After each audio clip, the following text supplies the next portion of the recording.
Well, so we have to move on to a subject of the Association of Biomedical Laboratory Scientists. And we know that they have difficulties with the way their emolument as well as their welfare issues are handled by the Ministry of Health.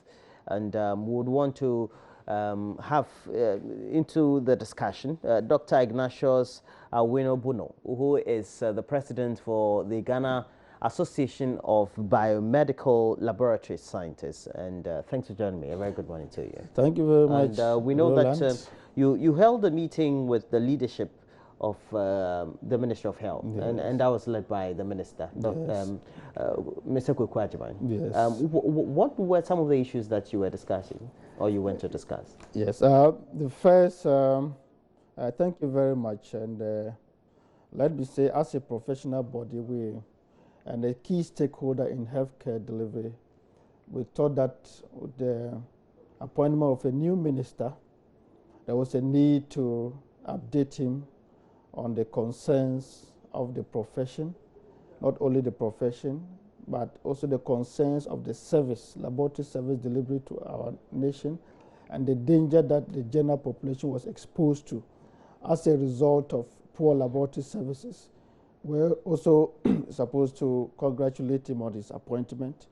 And in addition, we also pledge our support to him in terms of his vision. But essentially, it was to update him on the key concerns that face our profession. One key thing we wanted to put across to him was the unfair placement of our membership on the single span salary structure. You will not believe that on the average, we are among the worst paid in the healthcare sector, to the extent that even your wife or your husband is a nurse, she takes home or he takes home more salary than you. This, we told him, should not be allowed to continue. We've had diplomatic sessions, meetings upon meetings, over 30, 40 meetings. But the will, the commitment for management and the fair wages to do what is right was not forthcoming. And this caused a lot of unrest. As professionals, we are people who are law-abiding, and we are essential service. And the labor law provides that our issues should be attended to as quickly as possible, usually even within 2 weeks. Then we would not resort to strike. But we told him, from what is happening, it is compelling us to go on strike, and they will need to attend to it urgently. Our technical officers, for instance, are far poorly paid. They take close to 80% with the salary of a nurse. I'm not trying to denigrate my colleague nurses, but we are all in the healthcare team. If anything at all, it should even be the minimum of equality or equity. Should be the basis. Beyond that, we also told him about challenges that we're facing in terms of our conditions of service. You are all aware that it's a public knowledge that the conditions of service have been signed. It has been selectively implemented for some members in the health sector, and some others have been ignored. And that includes the laboratory scientists? scientists? That includes the laboratory scientists. So as it stands, if your member is exposed to a kind of injury, the benefits that you're supposed to have as flowing from the conditions of service, the fellow will not be entitled. If somebody is transferred from one point to the other, as we are receiving reports, the due allowance that is supposed to be entitled to is not being given. And we are receiving these reports over and over. And without the conditions of service being implemented, it is not enforceable. So we are frustrated. And all these are urging us to a kind of language which I don't think is good for the good of our health community, our society, and especially as a nation. And we think that if this nation needs to be able to meet its health needs, the laboratory must be taken serious. Beyond that, we also had issues with the non-implementation of laboratory policy, National Laboratory Policy. This policy was developed with funding from CDC, $1.5 million over a 3-year period. A policy is a strategic document that gives direction as to the way services or activities should be run in the lab for medium to long term. As we talk in Ghana, that policy is absent. And therefore, if somebody runs, for instance, a lab test, and at the end, maybe he cultures bacteria, very dangerous bacteria, and can't support it in front of Joy FM, there's no policy that binds the fellow. The policy, once it is implemented, says that if you do this, you can be charged. This is the commitment. So why is government or the ministry not committed to protecting the society? The policy addresses issues of biosecurity so that the public will be safe. People are working and we don't even know how the effluents from the labs, which are very dangerous, okay, are being disposed of. And there's no policy to enforce that. As we talk, there are a whole lot of laboratories that run the whole year, half of the year without services. Key essential services. I can mention to you key even institutions, tertiary quaternary institutions that cannot even do a kidney test. That's a renal function test. And that is a serious matter. If somebody is open on a theater bed. Because what, they don't have reagents? No reagents, that is one. The equipments are down. So a good part of the year, the laboratory infrastructure and equipment and services are off. All these are in public institutions? All these, not only public. Some of them are also in private. Because some of the managers or the employers do not appreciate the seriousness of the matter. And therefore, we need to look at it. If somebody, for instance, needs a theater, is on a theater bed and needs potassium in a huge hospital, okay, around the country, even in the north, there are situations where the fellow cannot get simple potassium test. And we are telling the government that there's a need to create a reagent account or laboratory account, which will be used for retooling of the laboratories and payment of suppliers. What is currently happening is the absence of that reagent account or equipment account makes every revenue from the lab go into a bottomless pit. And the sad thing is that the average laboratory professional is not even given a voice in management. And that is a serious matter. So the money is used without any recourse. So let's take a typical public agency, or let's say a referral facility. Yes. The money that is generated at the lab, where does it go? It goes into the central account. It goes into the central account of the hospital administrative. Yes. Okay. So then the management decides to allocate what's for the lab. Yes. What goes? And you want the central account nationally? No, not nationally. This will be run in each public institution. Okay. It is currently being done for pharmacy, to the extent that because of the critical nature of drugs, you should not have a shortage of drugs. Because of the critical nature of laboratory services, because laboratory service provide the evidence based on which you can manage the patient. Laboratory service provide the evidence based on which you can declare somebody as having a disease condition. The laboratory services provide the to say that there's been a re-emergence of a certain disease, infectious disease, which was even declared out of the society or totally eradicated. You need laboratory results to be able to even decide whether somebody has got CSM and confirm that it is even an outbreak, for even confirmation of even cholera testing. And at the point you need this, the service is not available. There's a need as a society to contemplate that, and I think time is long overdue. There's an urgent need for this to be addressed. And once that is done, we can be sure of uninterrupted services. We can be sure of the retooling of the laboratories. We can be sure of constant supply of reagents, so that you and I, when we become clients to the laboratory, you can be assured of a service. Instead of being allowed to die because of or being treated without even laboratory results. And that's a serious matter. And these interruptions, as we talk, are even breeding issues of antibiotic resistance, because the doctor may be compelled to go ahead and treat just using symptomatology. Symptoms, appearances, cannot distinguish malaria fever before typhoid, from typhoid fever from other viral fevers. And antibiotics are being misapplied. So there's an urgent need to ensure we have quality laboratories. When you had the interaction with the minister, yes, do you think that the ministry appreciates some of these concerns that you're raising? Do you get it from perhaps the responses you've been getting so far from officials of the ministry, from the head of the ministry who is a minister, that they appreciate the subject? Look, Roland, action speaks louder than words. So once no action has been taken up to date, we think they do not appreciate the relevance of laboratory. And each international institution, even local ones, even CDC, has continuously stressed the central role of... If it's a CDC, you mean the Center for Disease Control. Do we have some in Ghana? We have, they have their offices here and they have their branches, and they were those that... The CDC is the one I know, located in the United States of yes, America. exactly. It's the United States, yes, health. But they have branches here. Just like, because of the Ebola and all that, yes. And you know, when it comes to health issues, they are at top. And WHO has also stressed the relevance of laboratory to healthcare. And it is central because that provides the evidence. Without the laboratory, the WHO says that the sustainable development goals, the health-related ones, are threatened.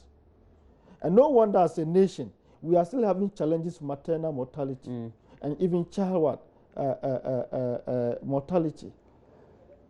And we need to sit as a nation, if we actually want to protect our future, which are in these little children, we need to be concerned. Globally, even 6 million people die every year before they are 5 years of age. And the rates in Ghana are even more serious.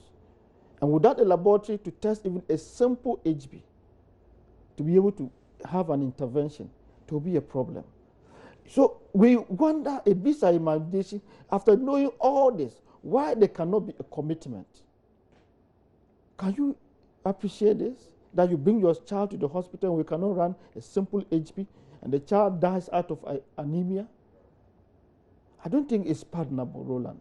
It shouldn't be. And as a society, we must wake up and rise up and talk on these things and compel the government whose taxes, okay, it's our taxes the government used to what?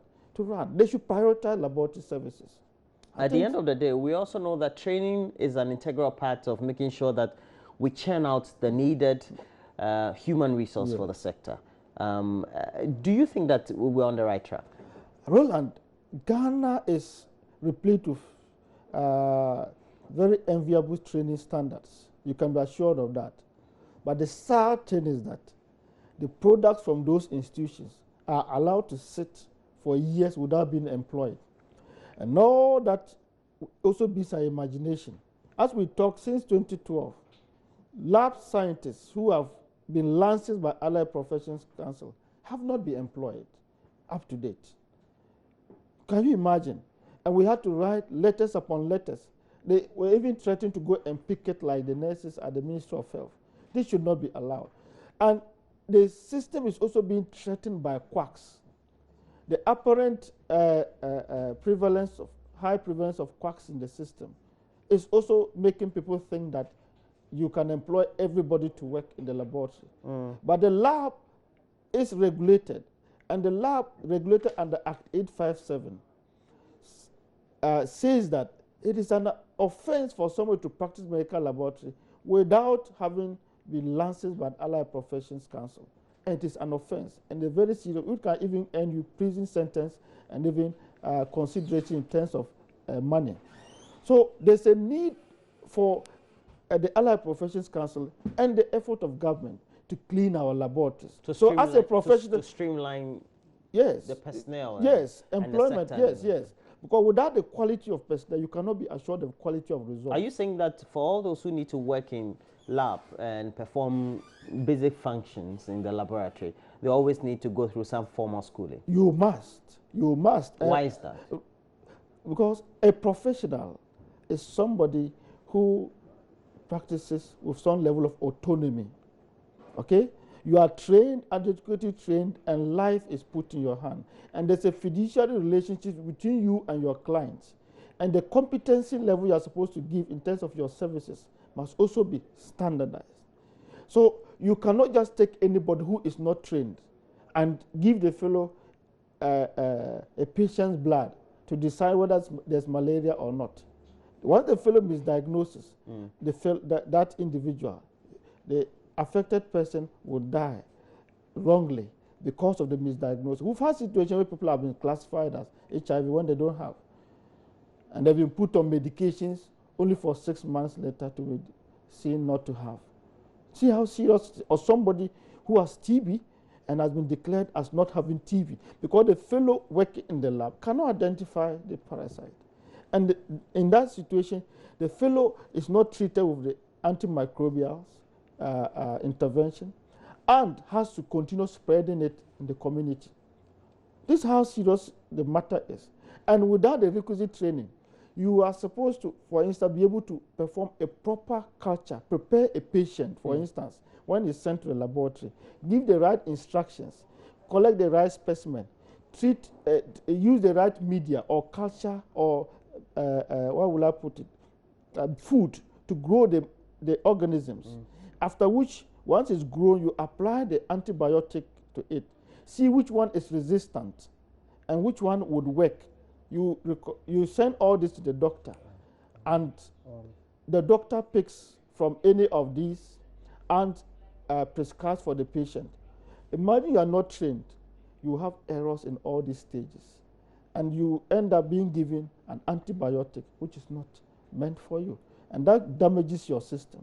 So the training and the competency is important, and as a professional body, we are crusading that all our labs should be cleared of quacks, so we can protect you. We can protect the average client who comes there, and we can protect the high standards for the profession, so that you can be safe when you come to the laboratory. Because we need to be safe as a society, and I think this is very, very critical for us to consider. Roland, the issues are so many. I don't know how to Don't worry. So we'll be talking about all of them. And today, May Day, we're focusing on the conditions of service as well as the concerns raised by various worker groups. Early on, we talked about the members of the Ghana National Association of Teachers, and we had Philippa Larson, who is the president of NAT, speaking to us online. But now we have in the studio the president of the Ghana Association of Biomedical Laboratory Scientists, Dr. Ignatius Awinobuno. And we're grateful that we've had him in the studio to speak about the concerns they're raising about the conditions of service of not only personnel, but also the conditions of the various laboratories as we have them in the various public institutions and even the private ones as well. As we speak to Dr. Ignatius Awinobuno, who is the president for the Ghana Association of Biomedical Laboratory Scientists, and talking about their welfare issues.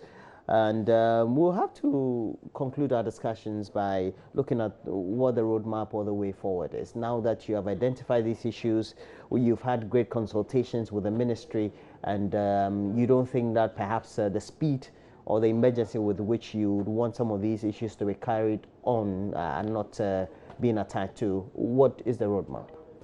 Well, the roadmap is that we are engaging the media to let people know what we have had underground in terms of discussions of the appropriate bodies.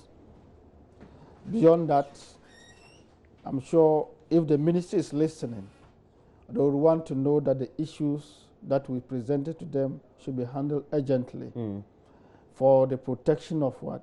The society, so that we don't have people continually being misdiagnosed. Now, if they listen and we resolve our issues within the shortest time, we are calm because we know we are essential service. But if no action is taken, by the 15th, from the 15th onwards, we'll be meeting as a National Executive Council to take final decision on a possible labor unrest. And I don't think we want to get to that level. I think we are calm gentlemen who do our work. We trust that the ministries has the power, and the president can also intervene to resolve these matters so that we can have constant supply of blood from our laboratories going to the patients. We can have constant supply of resource going forward, patient care. We will not have people coming to the laboratories and will have to be turned away. This is what we're saying. And when the time comes, we're going to announce it to you as well, that we have reached the rock and we cannot what? Continue. And therefore, we have to lay down our tools. I trust that as a society that is responsible, We should not allow this to happen. And as media people, you can also be a victim during that time of strike. So we want to employ to follow up, to verify some of these facts from the ministry, and to ask them what they are doing about these issues. Now, beyond that, we'll give you each day as we activate any labor unrest. Despite the fact that we are essential service, we have no other choice. After 6 years of going back and forth, you have no other choice because you are being shortchanged. There's no, your food that you're supposed to put on the table of your family is not getting there. You are also dying slowly. And you also see your patients dying slowly when you have kept faith with government for some time now. And I just want to trust that this thing will not get to that level. And with the partnership with the media, I trust we will go far on this matter so that you'll be protected, I will be protected, the fellow Abunkrugu Yoyo will be protected. Everyone who steps into Ghana will be assured of quality care. We will achieve our sustainable development goals as a nation, and we'll all be better because health is wealth as a nation. Right. On this May Day, I would want to wish all hardworking scientists and all people in the labor front. I will pray that the Lord will continue to strengthen us despite all the challenges. So continue to give the best to our society. And I pray that the Lord will bless our nation, Ghana too, and make us greater and stronger. Well, thank you very much. And so much, and enlightening us on the many issues confronting laboratory scientists across the country has been the president of the Ghana Association of Biomedical Laboratory Scientists, Dr. Ignatius Awinibuno. And thanks for joining me, Ignatius. And we hope that we can have great conversations once again on the way forward for your sector. And then we'll see how the welfare of your personnel across the country, especially in the public health agencies or institutions, are being tackled by the Ministry of Health. Thanks so much.